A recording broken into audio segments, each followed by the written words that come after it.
going on with tonight's show card.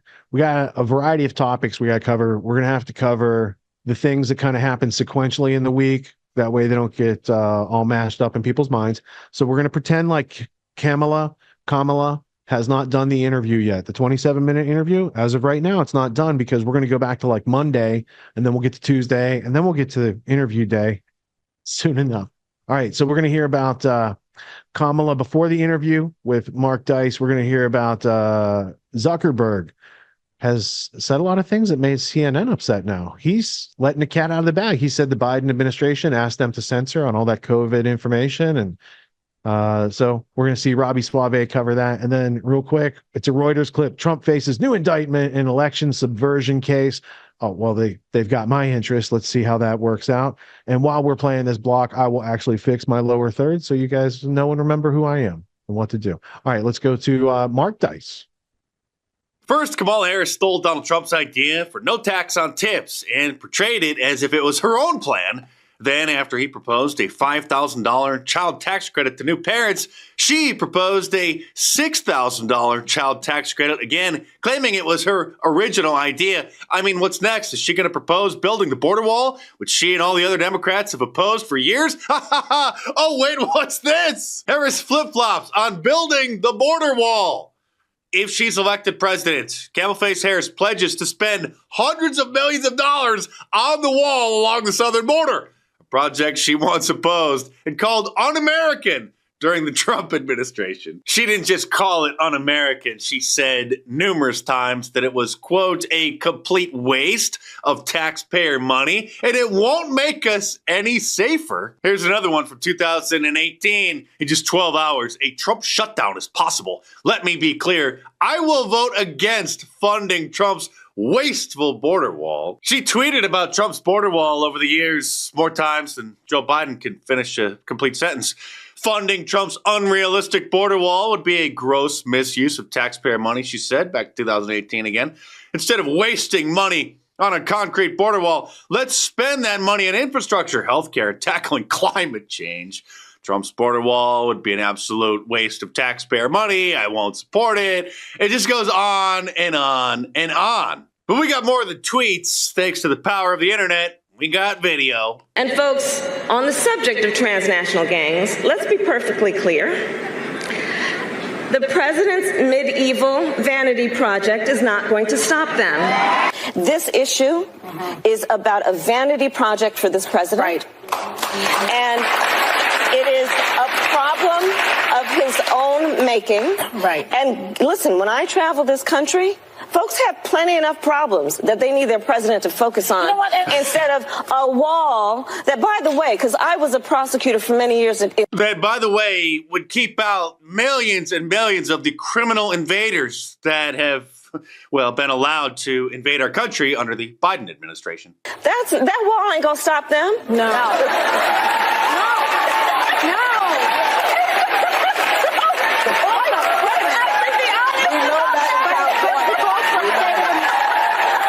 Well, that was then, and this is now. We're going to build the wall. We have no choice.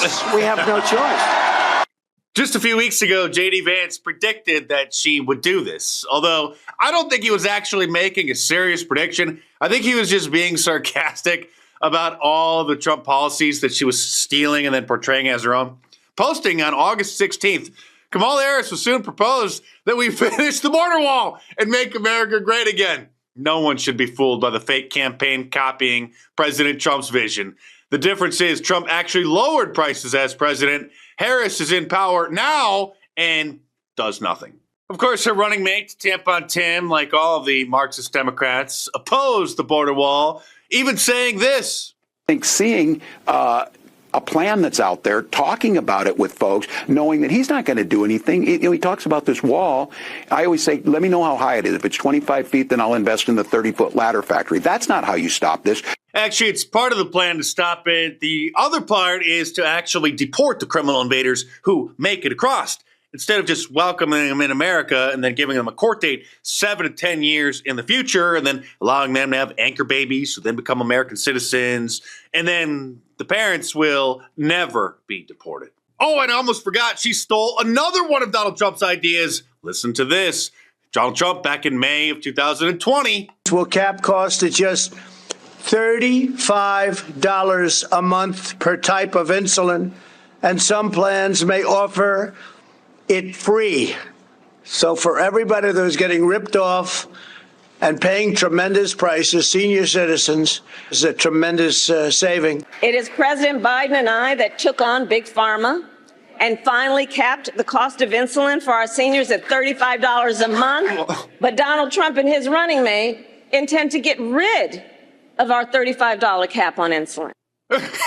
Her campaign, which is obviously in coordination with the Operation Mockingbird media assets, may be the most deceptive political campaign in the history of campaigning. Not only do they keep stealing Donald Trump's great ideas and portraying them as if they're hers, and that Donald Trump is opposed to his own ideas that he came up with, but they're also blaming Donald Trump for the terrible mess that the Biden administration caused regarding the economy. But thanks again to the power of the internet, we could see her hypocrisy unfold right before our very eyes in this brilliant Trump campaign ad.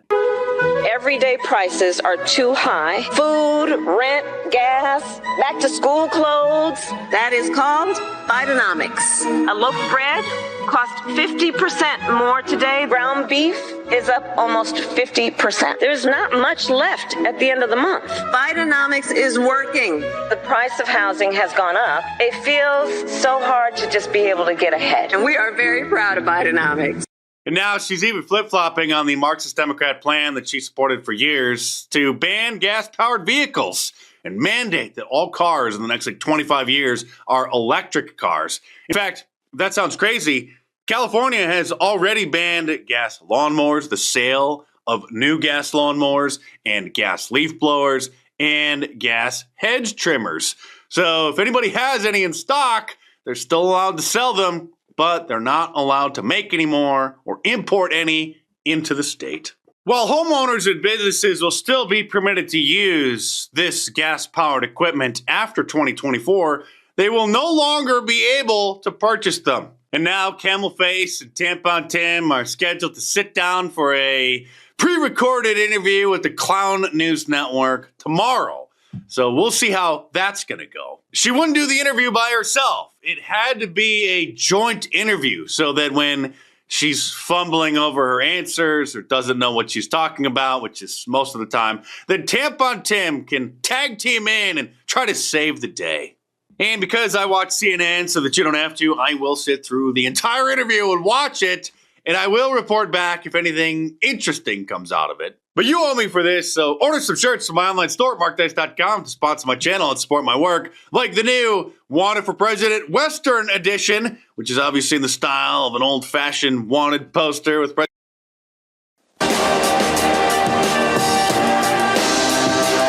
Robbie, what is on your radar? Well, Jessica, Meta CEO Mark Zuckerberg has now admitted publicly that moderators at Facebook and Instagram faced vast pressure from the federal government to take down contrarian COVID-19 content, election-related content, including jokes and satire, as well as the New York Post's Hunter Biden laptop story. This led the platforms to make moderation decisions that Zuckerberg now regrets.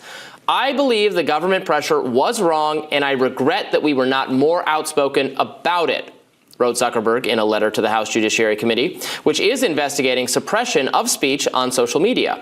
We're ready to push back if something like this happens again. That's what he said.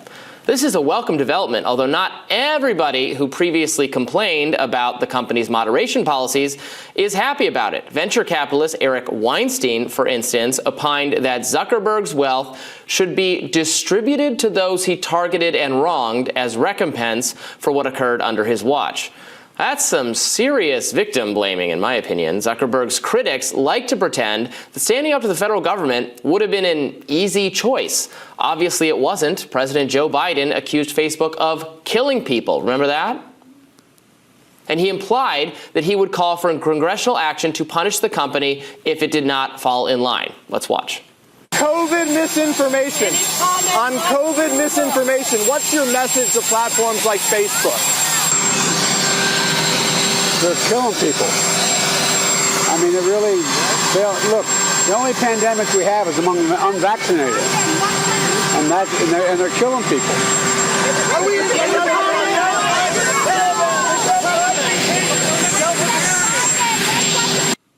Love that anachronistic pandemic of the unvaccinated. How did that work out? In any case, Kate Bedingfield, who was a member of Biden's communications team, explicitly told MSNBC that the administration would target Meta's Section 230 protection if the platform did not heed the government's requests.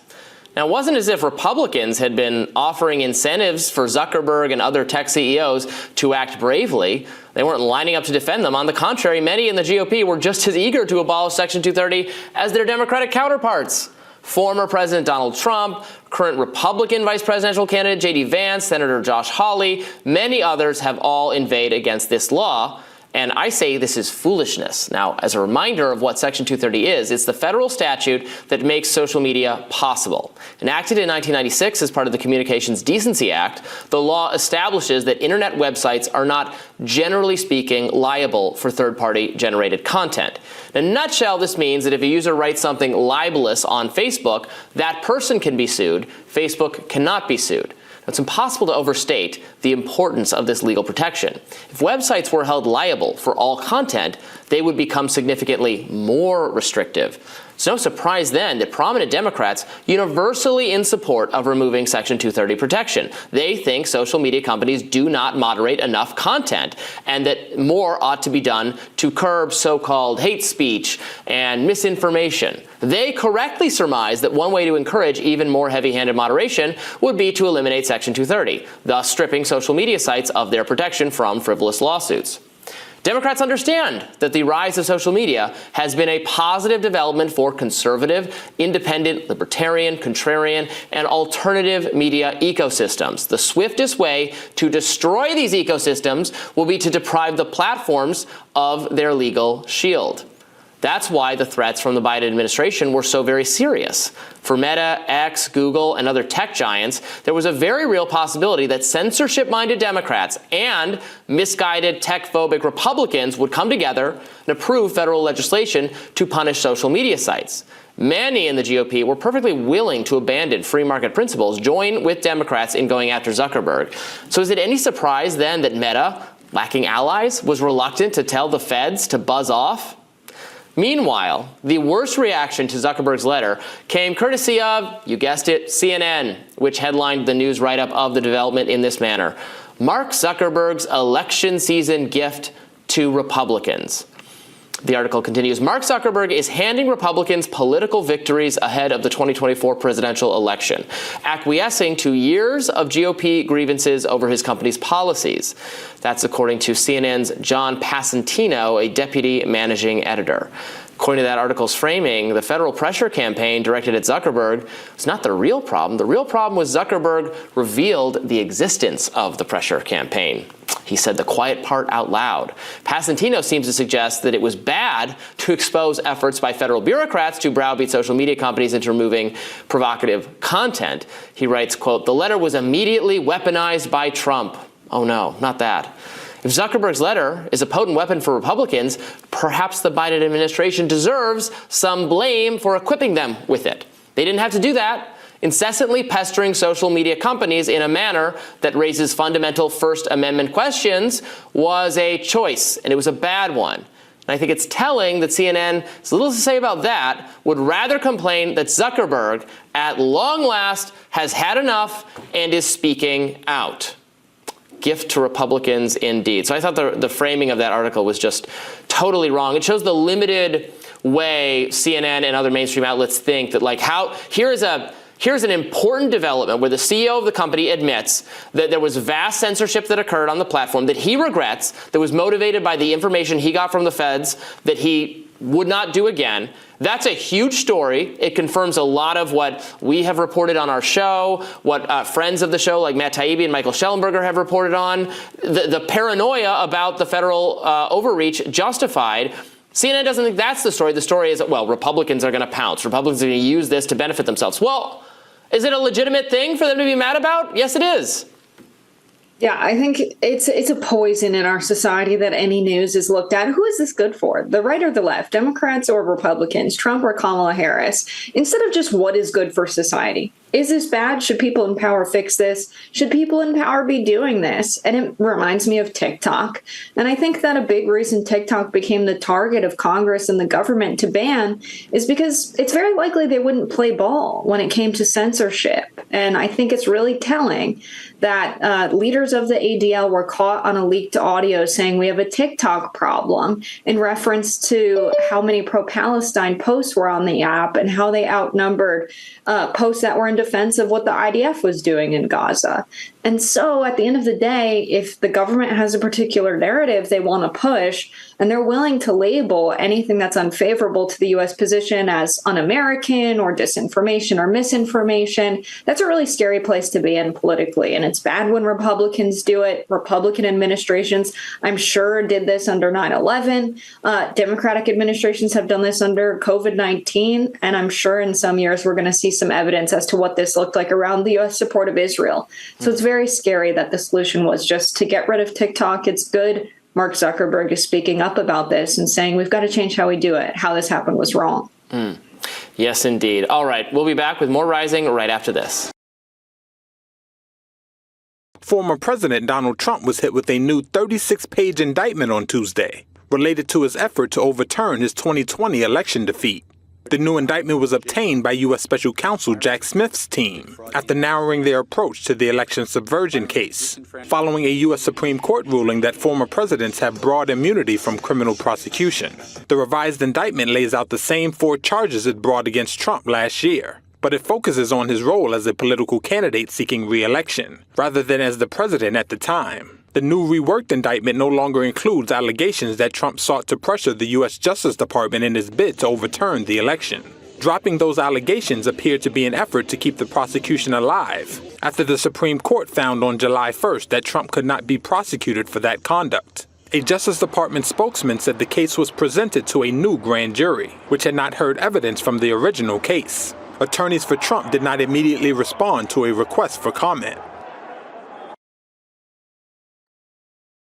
I think they look weak by trying so hard in so many ways to take the man down, when obviously they should just vote harder. I don't know what else to tell them. I don't know. I mean, I feel bad for them. I mean, they tried to shoot him in the face. That didn't work. They try all this lawfare. That didn't work.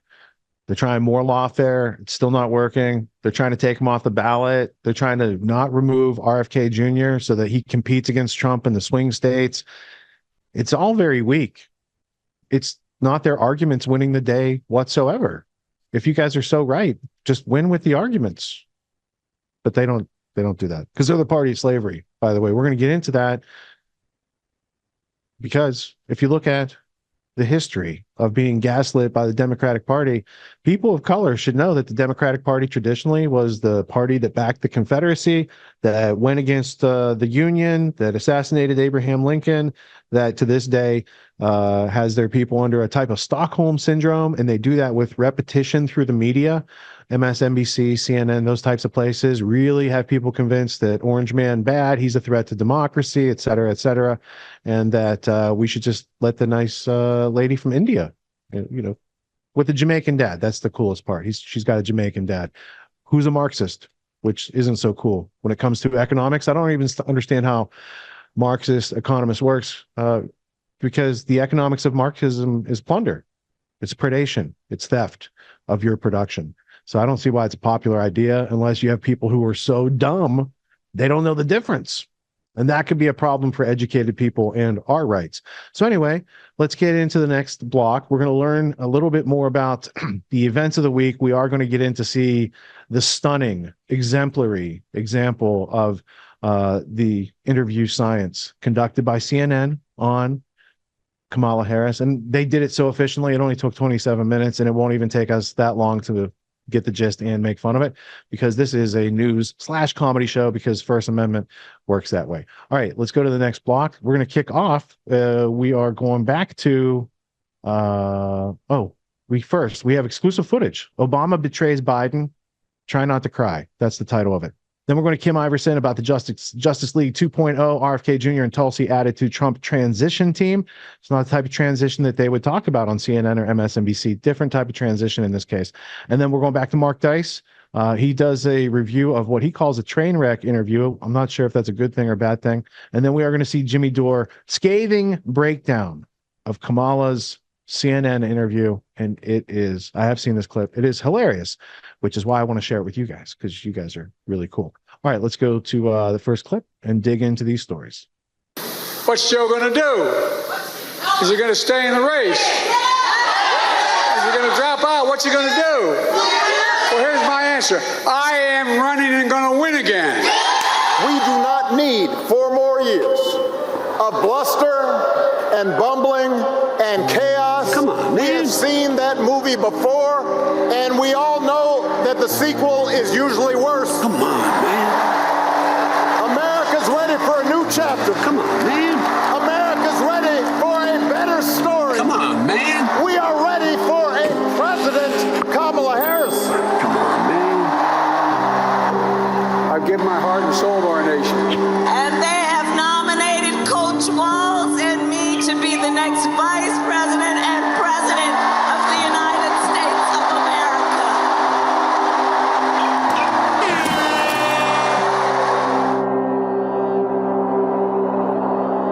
Well, I got my education in the black church, not a joke. Make us proud. Be a 2-term president someday, Joe. I went, say, raised in the synagogues in my state. One day, you'll stick up for people like us, Joe. You can do it if you get 2 terms. I was sort of raised in the Puerto Rican community at home, politically. Joe, when you become president someday, I know you'll stick up for people like us in your second term.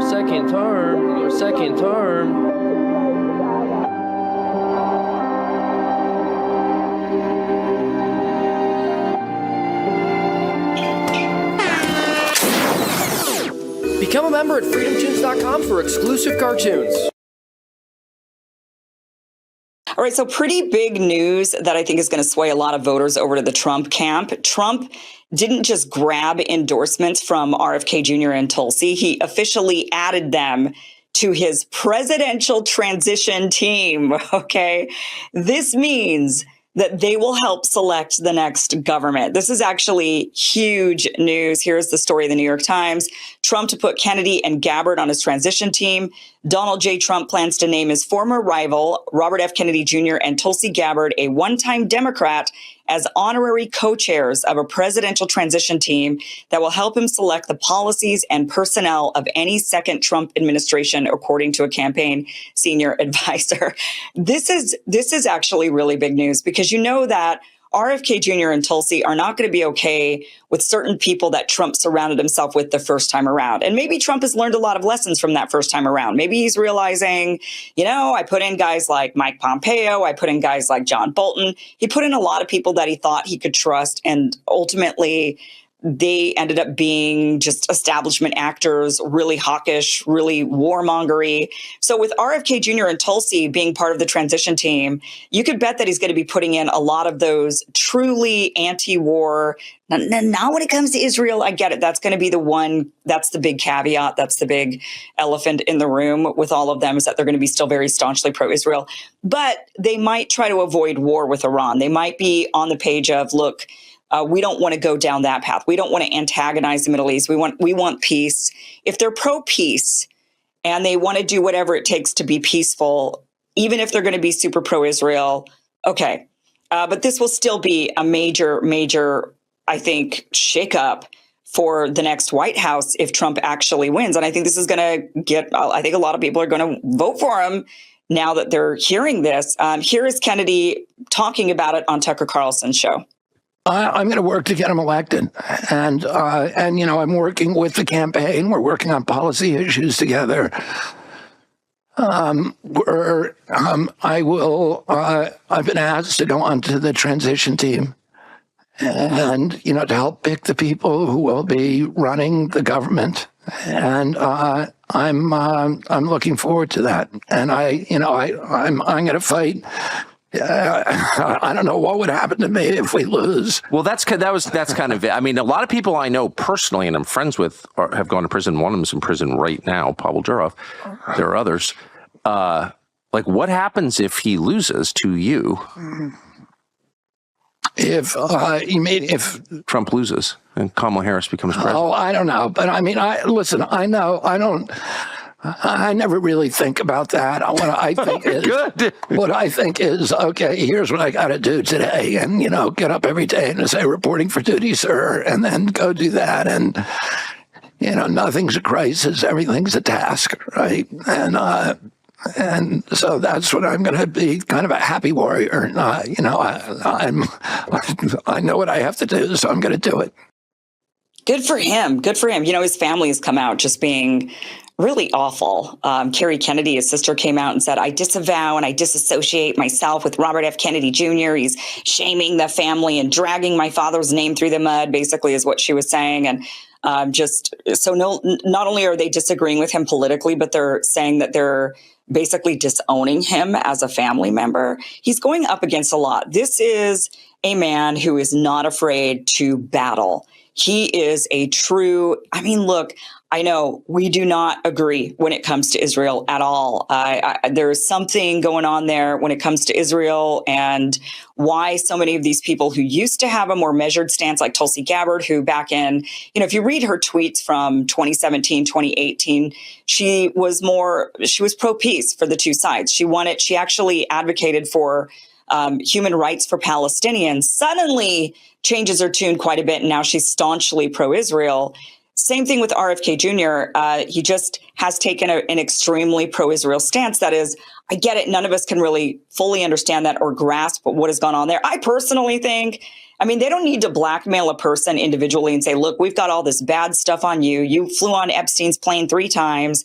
You are on we've got blackmail on you personally. They should the thing that would, probably shouldn't say this out loud, but what would work on me, not that I want to give them any ideas, but I'm not planning on running for office, but it would be to threaten a family member. If they threaten somebody you love, if they say, look, we're going to expose your child or your parent or your sibling or, somebody that you care about, somebody that you feel protective over, if they come to you and say, yeah, we don't got dirt on you, but we've got some, we've been snooping around with our really high-tech surveillance tech that we've been developing and using on you. And since we're not the CIA, we're a foreign government, we could do this to you. Then if they're going to come at you with some sort of blackmail on a family, look, I go down this road thinking about blackmail because it doesn't make sense any other way.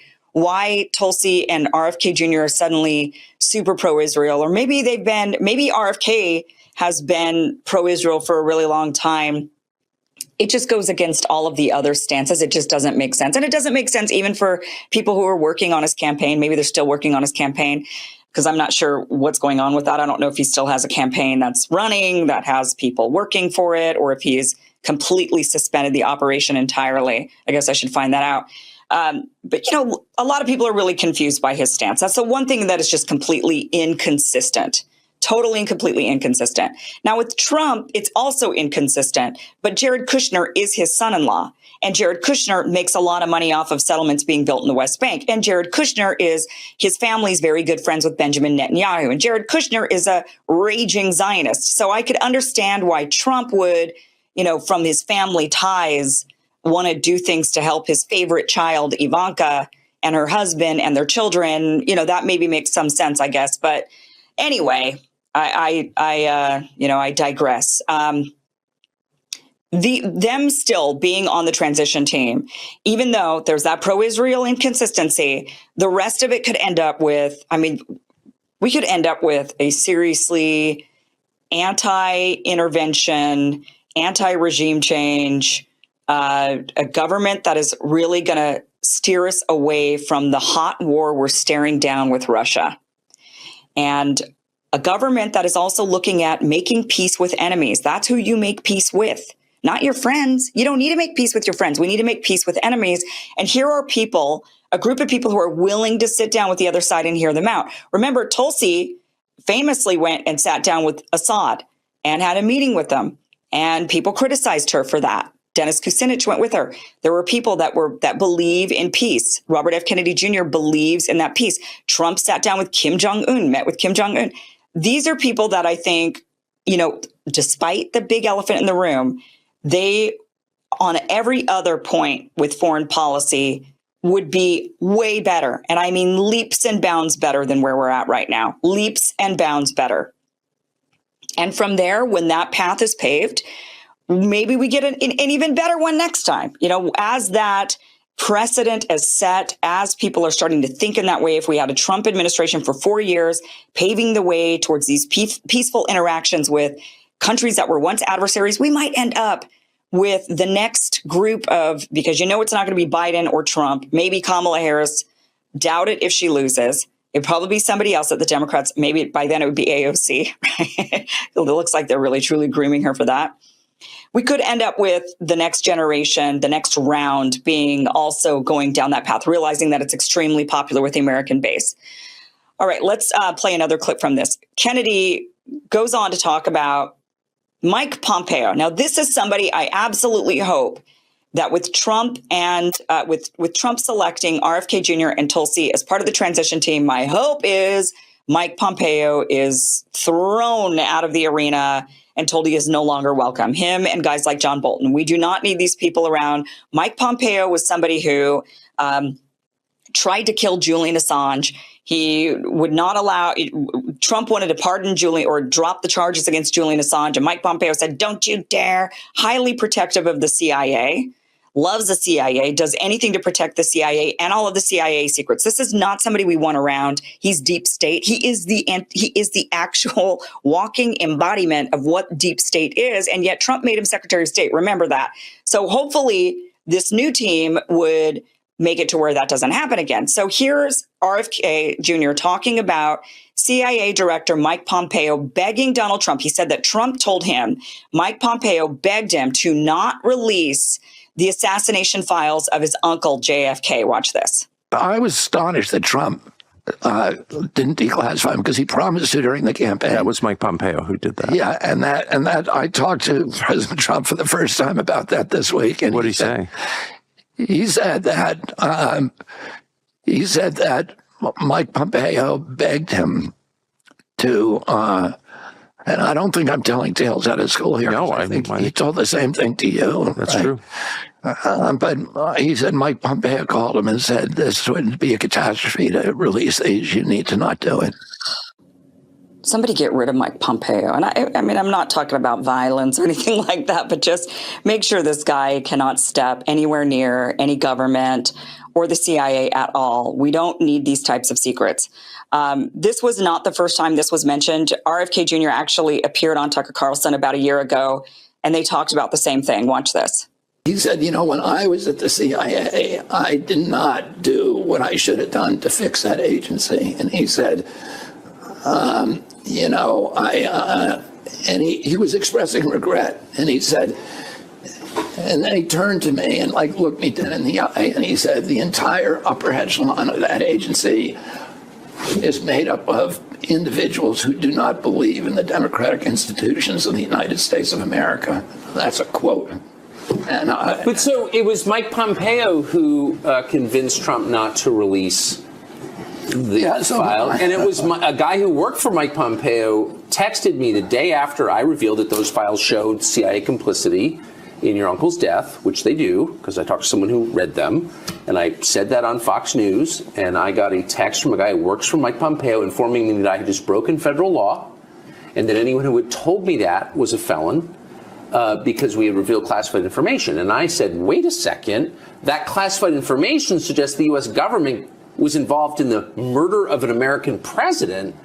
Yeah, that's Mike Pompeo's position on that. Yeah. So it's a little bit weird for him to say, I think. Well, there's 1 billion documents classified. Yeah, I know. Top secret. So, they can call it, they can stamp that stamp on anything they want to. That's a lawyer's trick, to put. And he was also behind convincing Trump not to pardon Assange. Yeah, well, that confirms my earlier assessment of Mike Pompeo. But that's interesting that you like him. No, it says a lot. let's hope that he maintains that line of thinking if he's on the Trump transition team, because we don't want to see Mike Pompeo anywhere near anything, in particular the CIA, the State Department, any intelligence agency whatsoever. He just needs to go retire. Just put him out to pasture. Mike Pompeo, what do we make of this, of him saying to RFK Jr. during a dinner, I did not do what I should have done to fix the agency, and expressing that the entire upper echelon of the agency is made up of individuals who do not believe in the democratic institutions of the United States of America? What do we make of him even saying that, when he is the guy, as Tucker then pointed out, refused to allow the documents, the JFK assassination documents, to be put out there in the public, saying that it would be catastrophic for the CIA? What does that tell you right there? That tells you the CIA, our spy agency, offed a sitting American president. And you don't want to let the American people know this? Why? Because the CIA is above the law. They're above the institution, the office of the president. Is that why? Was he afraid for his own life? Did somebody threaten him? Did they say, look, Mike, if you do this, what happened to JFK is going to happen to you. We can make this happen. Yeah, you might be the director of the CIA. Nobody cares. There's entire black ops going on inside of the CIA that nobody has control over, and they will do anything to run this country and maintain control. I mean, who knows, right? I mean, here we are. Our mind goes wild. And of course, why wouldn't it go wild when they're not releasing their secrets? When you keep on holding on to secrets, your mind goes wild. But the fact that they're holding on to those secrets verifies why our minds are going wild, because clearly they're hiding something, and that hiding something and saying that it would be catastrophic for the CIA is that the CIA was complicit or even involved in killing a sitting United States president. That is the biggest news story of this nation ever.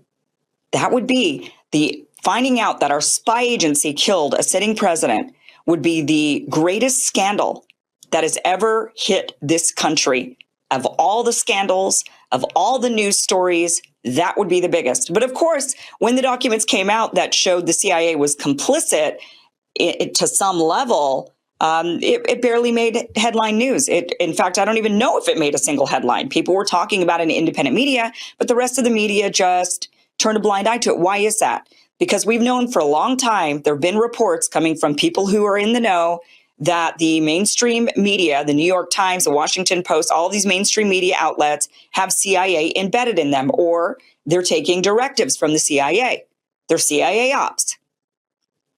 So the CIA makes sure that they don't run those kinds of stories that would smear the CIA. The CIA needs to be completely dismantled. I hope that part of the transition with Trump is, I mean, look, I get that RFK Jr. would love to be in charge of health and human, the director of, or the secretary of health and human services, which would put him in charge of the CDC and the FDA and the NIH and all of those wonderful things, the Surgeon General, all of those things.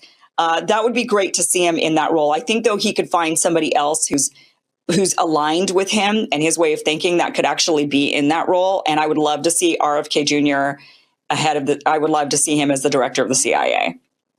And I would love to watch him dismantle it and just say, this is I'm the director of the CIA, and I'm here to end the CIA and put myself out of a job. That would be the most RFK Jr. thing to do. And it would be so appropriate. And it would be it would be poetic justice to see that. So that's what I'm rooting for. I think, Tulsi Gabbard, I think she's, I think she would be a good fit she's probably looked at for UN ambassador, something along those lines. Maybe the Department of Defense, it is good, but I think because she's active military, they have to kind of make a exception if you're in the military or if you've recently been in the military, they kind of have to make an exception for you there. But this is refreshing to find out that Trump is actually going in this direction, this truly anti-establishment. I get they have their quirks and they're not totally anti-establishment, but a much more anti-establishment path. This is a good thing. And I think this is going to persuade a lot of people. I think a lot of people are potentially going to be voting for Trump. All right, guys, comment down below. Last night, the Clown News Network aired their pre-recorded and highly edited interview with Kamala Harris, the first time she ever answered any questions from the press. since old Joe was forced out of the race and she took his place. Let me repeat that this was a pre-recorded interview, and since CNN can't tell the truth about anything, they kept the little bug in the lower right side of the screen saying that it was live. It was a complete waste of time, despite the network hyping it up as if it was some groundbreaking historic event, because she didn't answer any of their questions and just stuck to the basic Democrat talking points throughout the whole thing. Vice President Harris, you were a very staunch defender of President Biden's capacity to serve. Oh, and by the way, Tampon Tim was there too. He sat there silently throughout the entire interview and said nothing until he was finally asked one or two questions at the very end. Vice President Harris, you were a very staunch defender of President Biden's capacity to serve another 4 years. Right after the debate, you insisted that President Biden is extraordinarily strong. Given where we are now, do you have any regrets about what you told the American people? About lying to the American people? No, not at all. Not at all. I have served with President Biden for almost 4 years now, and I'll tell you, it's one of the greatest honors of my career, truly. He cares so deeply about the American people. He is so smart and loyal to the American people. And I have spent hours upon hours with him, be it in the Oval Office or the Situation Room. He has the intelligence, the commitment, and the judgment and disposition. Oh, that's a big word for her. She must have just learned that. He's got the disposition. Camelface gave the network a few minutes of her time when her and Tampon Tim were campaigning in Georgia, where she debuted her new Southern accent. And I will tell you, when we get this done together, my friend, and when I am president, I will take on the bad actors who exploit a crisis. This meme, made from voice cloning software, which replicated Dana Bash's voice, sums up the essence of the interview. I guess what everybody wants to know is, why did you feel the need to bring the tampon guy? Are you too stupid to do this interview all by yourself? Also, did you have sex with Willie Brown when he was married? And is that how you really got here? Dana, I think the most important and most significant aspect of my policy perspective and decisions is my values have not changed. Of course not. There was one legitimate question that Dana Bash asked, which, of course, Kamala deflected, and then Dana just continued to move on as if it was no big deal. You have been vice president for 3.5 years. Yeah. The steps that you're talking about now, why haven't you done them already? Well, first of all, we had to recover as an economy, and we have done that. I'm very proud of the work that we have done that has brought inflation down to less than 3%. Well, that's a lie. And when they're claiming that inflation is going down, what they're talking about is a half-truth. The rate of increase is going down, but inflation itself isn't going down, and it never will. Here she is dodging the biggest softball question anybody could have ever thrown her way about her mysterious change of her racial identity from Indian to supposedly black. I want to ask you about your opponent, Donald Trump. Okay. I was a little bit surprised. People might be surprised to hear that you have never interacted with him, met him face to face. That's going to change soon. But what I want to ask you about is what he said last month. He suggested that you happened to turn black recently for political purposes, questioning a core part of your identity. Yeah. Any same old tired playbook. Next question, please. That's it? That's it. Couldn't even answer the question, and then directed the interviewer to just move on. And then, of course, CNN, the Operation Mockingbird assets, complied. Here she is pretending to care about the border, and I can't help but notice that she looks like an absolute train wreck. And there are rumors that she may be sipping a little bit too much of the sauce. And I don't know what's going on, but she definitely is aging like milk. Another question about something that you said in 2019 when you first ran. There was a debate. You raised your hand when asked whether or not the border should be decriminalized. Do you still believe that? I believe there should be consequence. We have laws that have to be followed and enforced that address and deal with people who cross our border illegally, and there should be consequences. Democrats don't believe in consequences for anybody that crosses the border illegally. They believe in benefits. They believe in rewarding them. And here's an interesting tweet from 2017 during the Trump administration where she said that an undocumented immigrant is not a criminal, when in reality they are inherently a criminal. They are invaders. They need to be rounded up, arrested, fined severely to pay for their deportation and the other damages that they've been causing to our country, and then ejected. Like I said, the entire interview was a waste of time and just non-answers, deflections, and lies. You are right. Prices, in particular for groceries, are still too high. The American people know it. I know it. You don't know anything. You haven't stepped foot in a grocery store in probably a decade. Which is why my agenda includes what we need to do to bring down the price of groceries. For example, dealing with an issue like price gouging. Grocery stores are not price gouging.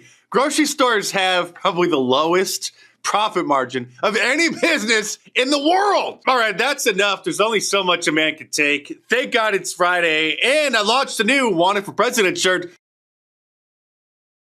Hey, come see us on tour. We'll be in Duluth, Georgia, Jacksonville, Florida, Los Angeles, Tempe, Arizona, and Burbank, California. Go to jimmydore.com for a link for those tickets. So I want to show you this. I don't know who this person is, but this person does a 3-minute breakdown of the whole interview, and I think it's worth listening to. I think he really nails it. Watch this. And this guy's this is not a Trump supporter.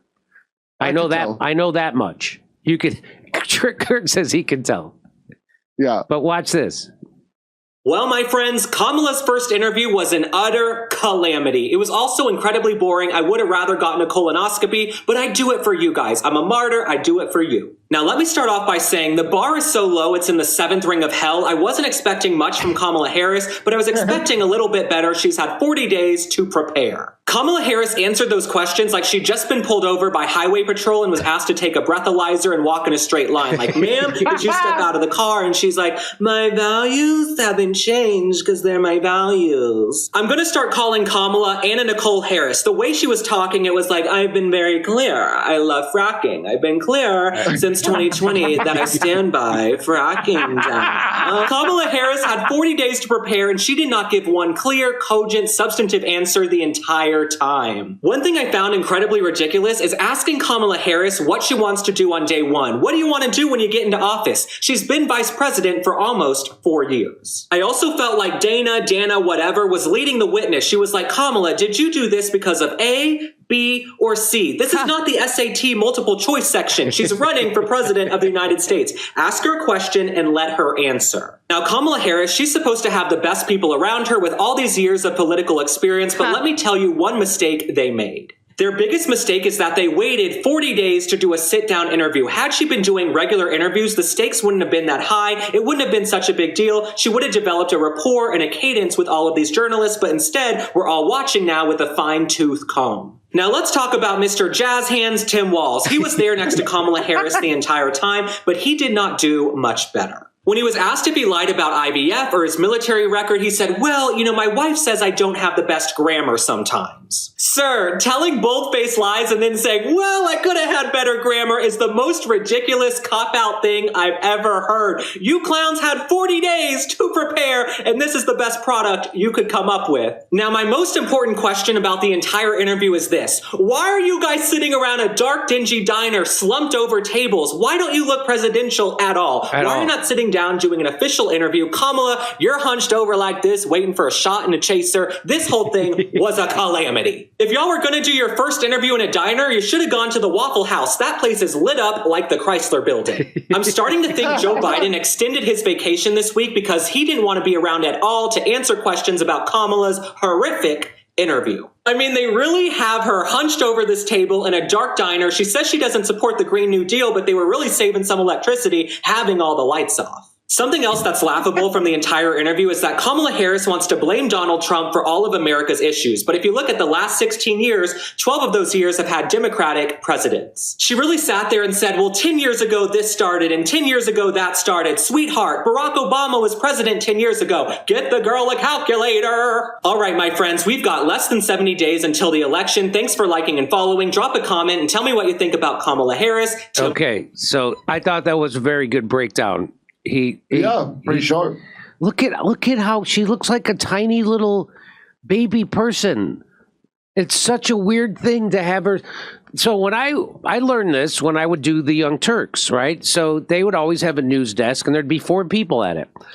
And so you want to make sure everybody is kind of close to the same height. Otherwise it's distracting and it looks awkward like this does. And so they would have these seat things, cushions. And so you put a seat cushion on, and so then everybody, if whoever needed one, sat on a seat cushion, and you had your seat was also adjustable, and you tried to make sure everybody was at the same height because it looks weird. She looks like a little baby person. I mean, Tim Walz looks enormous compared to both of them. But they never have Dana Bash in a same shot. She's always in her own shot. Yeah. And at least Dana Bass was sitting up. She's slumped over. He makes that point. She's slumped over. Like she's asking for a shot. He really nailed it. I don't know who that guy is or what is it. Let me see. It's Link Lauren. It's Link Lauren. I guess that's who that is. Nice. Very funny. Nice work.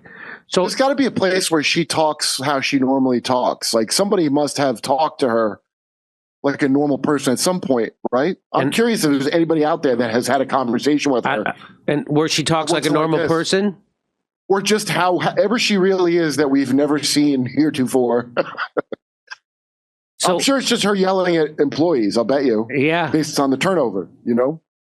I mean, that was almost 2 months of prep, and she just put you to sleep. Well, who told her that was a good way to talk? Talk like you're kind of slurring your speech and kind of like you're whispering. I'll bet you her employees, like she probably can't get good help because she's insufferable. Yeah. But all I've ever heard was they quit.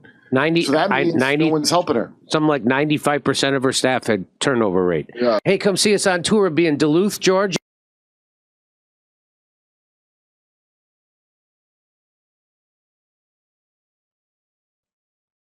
You, Rich.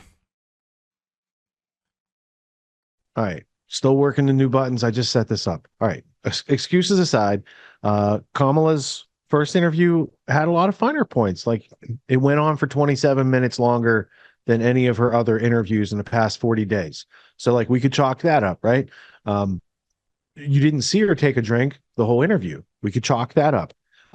Tim Walz looks like a very well, it's because they framed him like closer to the camera than her. So you don't put the bigger person close to the camera and the little person, because there's a thing called depth of field. They were having some problems with that. I see, like, if she had just done more interviews, then she'd be all practiced up. But they wanted to wait 40 days because they didn't want to let her great plans for communism out of the bag too soon, and all the Marxist economist ideas of her dad permeating through her policies, and any of the other policies that she has that she didn't create, she just took from Trump's platform and says, yeah, that sounds good. Let's not tax the tips, and let's fix the price of insulin. So, you know, grifters go with that popularity part. That's well played, Kamala. I don't know what I do know what to say, but it's coming up in these next clips. So we're going to hear about this Aurora, Colorado situation. We played a clip last week about Venezuelan gangs in Colorado taking over.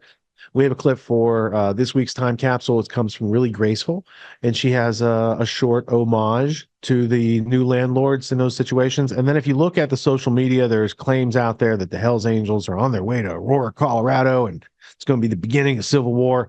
But those claims don't appear to flesh out. I found that out, and then LD also typed into the, because I was sharing what's going on in relation to this story, and then my wife and I were looking it up to see, like, is this really a thing? It doesn't look like it's a thing, but it's a claimed thing, which might lead to actually people going there. Other gangs might not do the fact checking and say, hey, let's go. And then you have vigilante civil war going on in your town. Not the people in the town fighting, but the people who moved into the town and the people from out of town coming into town to kick those people out, fighting in your neighborhood. That's not the type of thing we want to see. So it's good that we could like nip it in the bud. There is a thing going on, but there's not like some international biker group responding yet, because that could get messy as well.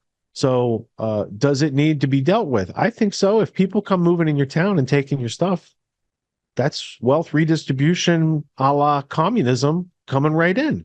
And if you have a section of our government welcoming those people in to do those things in those situations, then we also probably have to look at those types of things too. Otherwise, they're going to keep permeating into our culture and crushing our society that we built. And we don't, well, I guess, can America talk about this? Because we do go to a lot of other countries and mess up their stuff. Not we the people doing that, not we the individuals. Yes, there's a corrupt group that took over the government of America, and that happened before I was born. So we here in America, we're still working on it. And as far as RFK and Trump releasing JFK records, what's not mentioned is there's two allies of the United States. And I do it like this because it's kind of like an up yours type thing. There's two allies of the United States that are involved in the Kennedy assassination. Both of those allies have 75-year secrecy national security policies in place. So even if Trump wants to release it, because there's U.S. allies, and we don't want to embarrass our good time allies like Great Britain and Israel that might have something to do with the removal of a head of state in our country. We don't want to embarrass our good allies. So those documents, I don't care what RFK Jr. says or Trump says, they don't have the power to do the thing. It's like when you, if you ever saw the movie Young Guns, Billy the Kid cuts a deal with the New Mexico governor, and the governor promises to pardon Billy the Kid, and Billy does the thing, and then the governor leaves town and they arrest Billy, and he's like, the governor didn't have the power to deliver the promise, and Billy should have known better. So that's the same sort of thing today. Even if Trump says he's going to do the thing, he's not the custodian of the reason it's been secret the whole time. And the people who hold the strings on that whole type of government situation that he occupies the White House in, they're the ones who killed Kennedy. That deep state, the international deep state, the invisible government, which we can get to because it's going to start to unfold. It's all around us. The invisible government's been here for a long time, and it's been explained many times, many ways. Everyone's doing some kind of self-help these days, and you can find a million self-help courses out there. Most other courses out there are hosting lectures. They're hosting videos. They're maybe even doing Q&As. And these are great starting points to encourage learning.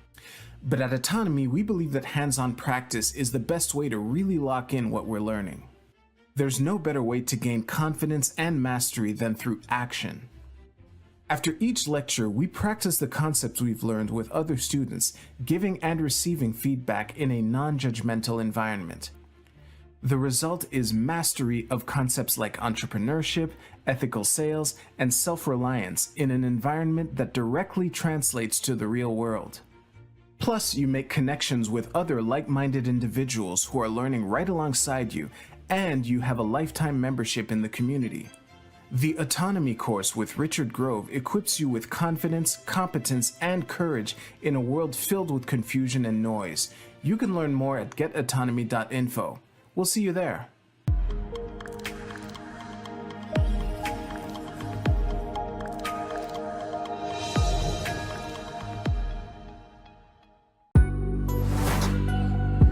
What makes the Grand Theft World podcast unique, invigorating, exciting, and informative? Most other podcasts out there are either doing straight up interviews or they're just covering the daily news. They're covering current events from the day they happened. And that is effective. It's useful. It's a great starting point. And then sometimes these current events change during the week past the first story. So we like to give it a little time. You have to wait till some of the dust settles on these stories in order to give them accurate coverage. And the other thing that's really missing in the media landscape is covering the articles that are coming out every day. That's great. That's necessary. But who's bringing in contextual history so that you can understand what has been going on for decades and decades to lead up to the machinations and actions that we see unfolding today? So what we do here on the podcast is we cover current events. Many of these things are censored, but we wait about a week. As a forensic historian, I focused mainly through my career on the history of globalism and collectivism and things that they call maybe the New World Order. there's a lot of facts to these sort of circumstances, groups, events, activities, working groups that they've had over time. So for Grand Theft World listeners, we not only break down the current events, most of which that are censored during the week, we provide you with contextual history, we give you the source notes, the references, we do deep dives, and this really empowers you with an understanding of context and history so that you can make more informed decisions in your life. There's also a community, a membership where you guys can actually ask questions and we can get into the show and we can share evidence. And there's a town hall weekly for Grand Theft World for those who listen to it and are interested in covering the stories that we don't get to during a 6-hour show. Listening to it an hour a day, you could easily consume the week's news, but you're going to have substance and meaning and context and understanding. And with that, you can make higher quality decisions in your life. So if you're interested in more quality in your life, go to grandtheftworld.com, click podcast at the top, and we'll see you there. Thank you. These allegations are false. This isn't Grand Theft Auto, folks. This isn't a video game. What are the most surprising things that you discovered once you started pulling on that thread? Who he was connected to, what institutions he was influential over, what events he participated in? Come on, man. What are we talking about? Come on, man. No. You don't have to think about it, dude. I got this quote because you said you didn't know much about Klaus Schwab. I made it my job to, as soon as this happened, I'm like, okay, this guy's their front man. Let me learn about the official history of the World Economic Forum. I got their 40-year history. I got every book that Klaus Schwab has written or ghostwritten. I went through those books. This is one of the most interesting passages. Come on, man. Come